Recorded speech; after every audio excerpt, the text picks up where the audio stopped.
Եթե սիրում եք հաճախ գնումներ կատարել, ուրեմն պետք է գաք ու վարձակալեք այս բնակարանը, որովհետև գտնվում է անմիջապես Դալմայի հարևանությամբ։ Բացի նրանից, որ տեղն է հարմար, նաև բնակարանն է շատ հարմար ու լավը, ինչպես տեսնում եք, հյուրասենյակի հատվածն է շատ լուսավոր է, հյուրասենյակը միացված է խոհանոցին, շատ հարմար է, մեծ գույք տեխնիկայով հագեցած է, տան ընդհանուր մակերեսը 104 քառակուսի է, նախասրահն է, այստեղ ունենք սանհանգույց ու այս հատվածում արդեն մուտքի դուռն է ու մեծ ներկառուցված պահարան։ Ունենք երկու առանձին ննջասենյակ, եկեք ցույց տամ։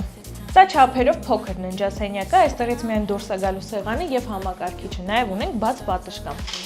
Շատ մեծ է, արև կողմը ու ունի հրաշք տեսարան դեպի քաղաք։ Այստեղ նաեւ ունենք շատ մեծ լոգասենյակ սանհանգույցի հետ միասին, որտեղ տեղադրված է վաննա։ Սա արդեն երկրորդ ննջասենյակն է, չափերով ավելի մեծ, ունենք մեծ պահարան, մահճակալ, պանորամային ապակի, այստեղից էլ ունենք ելք դեպի բաց պատշգամբ։ Բնակարանը հանձնվում է միայն երկարաժամկետ վարձակալության, իսկ արժեքի համար էլ կարող եք զանգահարել։